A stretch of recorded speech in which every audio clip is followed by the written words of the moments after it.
Bom, o tema sobre o qual nós vamos falar hoje é humanismo e existencialismo.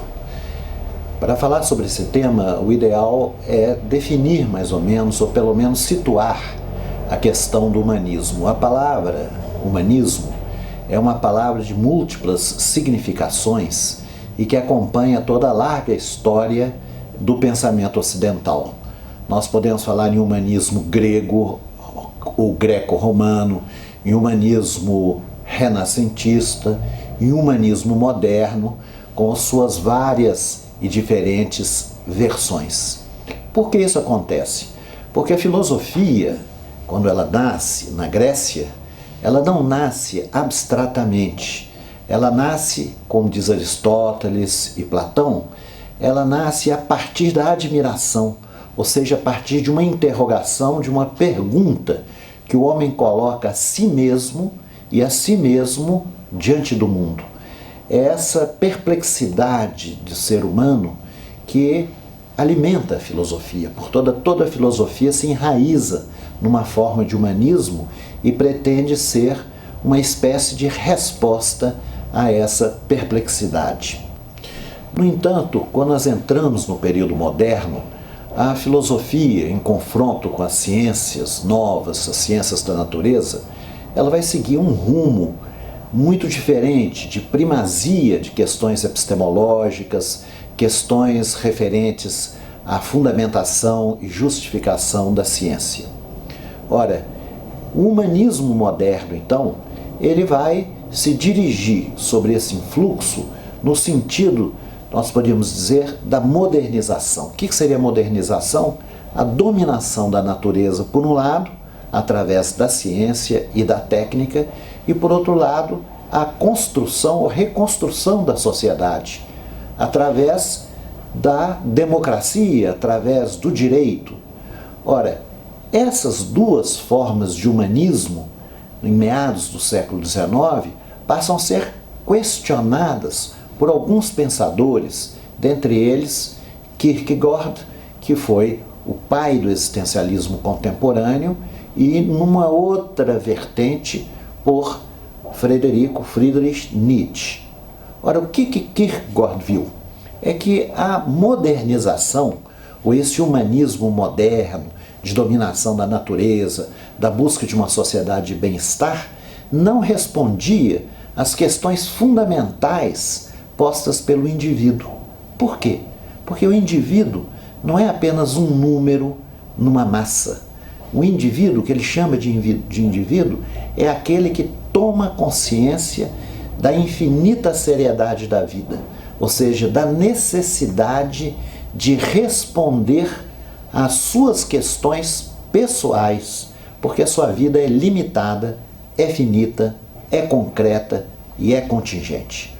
Portanto, Kierkegaard é o fundador da filosofia da existência. Porque o que é a existência?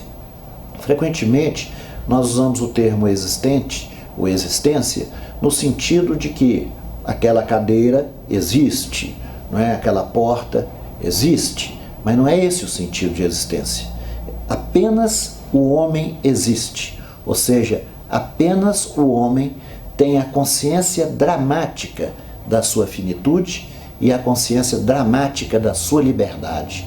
Não uma liberdade abstrata, uma liberdade pensada, não é, como progresso da sociedade, progresso da democracia, mas essa liberdade que é a necessidade de cada um confrontar a sua vida e decidir por sua vida. Por isso que o pensamento de Kierkegaard não pode ser separado da sua vida. A vida de Kierkegaard foi uma vida psicologicamente intensa. Ele mesmo dizia como uma vida excepcional. O confronto com o pai, a ruptura com o pai, depois a morte do pai dele, o estado de melancolia em que ele entrou, depois a ruptura do noivado com a grande amada dele, que foi Regina Olsen. Tudo isso fez com que Kierkegaard tomasse uma consciência aguda, uma consciência mesmo marcada pela angústia da contingência da vida. E que a única maneira de enfrentar essa contingência não é através de derivativos, não é através do bem-estar, não é através, como tantas vezes hoje nós pensamos, de uma vida de prazeres ou uma vida de conforto, mas de uma vida plenamente assumida.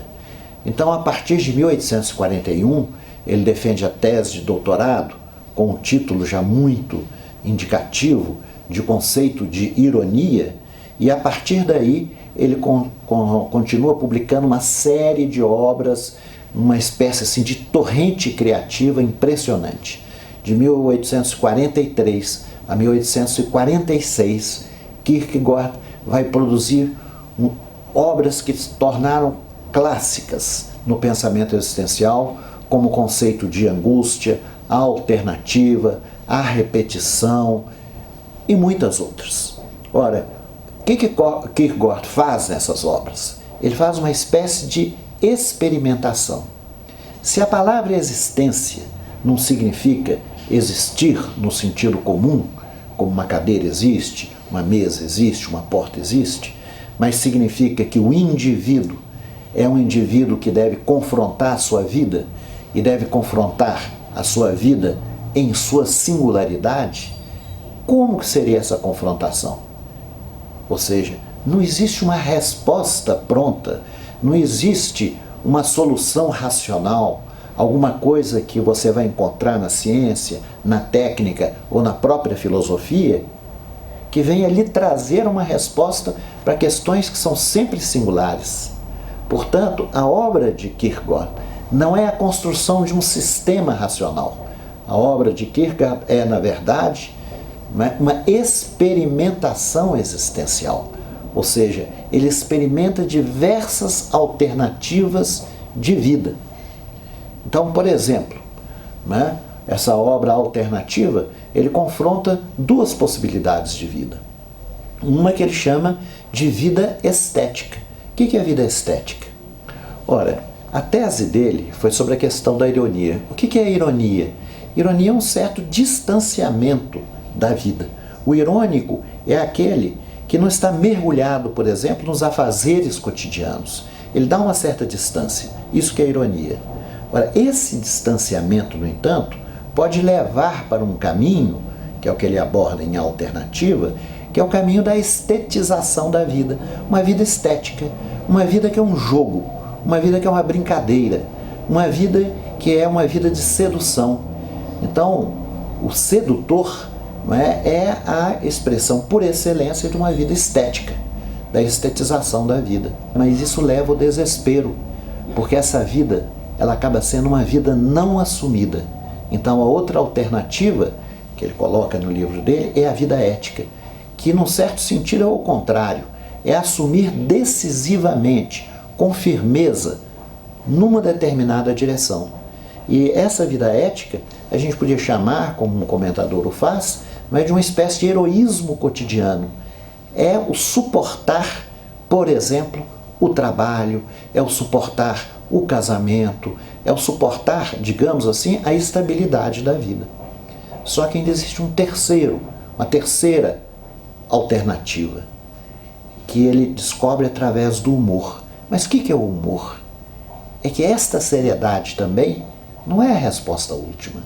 Ele, então, numa obra magnífica de reflexão chamada Temor e Tremor, ele analisa Abraão na relação com Isaac. Abraão que se lança, não é, em algo que parece absurdo, que é o sacrifício do próprio filho. Mas esse lançar-se é o salto da fé. Esse lançar-se, não é, que está, vamos dizer assim, motivado pelo humor, é que, na verdade, o humor é a esperança de que este salto será, de alguma forma, acolhido.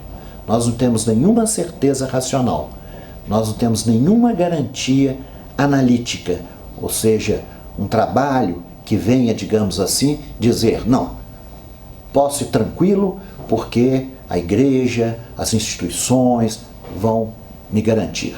Não, o trabalho da fé é um trabalho de um lançar-se sem rede. Ora, quando Kierkegaard morre em 1855, ele vivia na Dinamarca, que era um país mais ou menos isolado das grandes nações europeias, a França, a Inglaterra, a Alemanha. E a obra dele só muito lentamente começa a ser absorvida. A obra de Kierkegaard vai, aos poucos, sendo traduzida para o alemão, que é uma língua que circulava mais, acolhida por um filósofo alemão que é também muito importante, porque era psiquiatra e muito sensível a esse tipo de problemática levantada por Kierkegaard, que foi Karl Jaspers. E a partir daí, a obra de Kierkegaard se difunde. Mas não se difunde apenas intelectualmente, não se difunde apenas por força, digamos assim, das suas traduções, dos seus comentários, mas porque a Europa estava naufragando nas águas da Primeira Guerra Mundial. A gente não pode esquecer o seguinte, tem uma passagem dos papéis de Kierkegaard, do seu diário, em que ele usa a seguinte imagem: é como se a civilização fosse um imenso navio transatlântico e que alguém, um passageiro, pressentisse que esse navio fosse afundar e começasse a gritar, a falar com o comandante, mas ninguém escuta. E os passageiros estão brindando, bebendo vinho, cantando, felizes, sem saber do desastre que estava prestes a ocorrer. Esse desastre, que foi metaforizado pelo naufrágio do navio Titanic no início do século XX, acabou se transformando na grande catástrofe da Primeira Guerra Mundial em 1914. Aí a obra de Kierkegaard mostra toda a força da sua atualidade e vai difundir-se para a Europa e para todo o mundo. Por isso, ele é o pai do existencialismo ou da filosofia existencial contemporânea.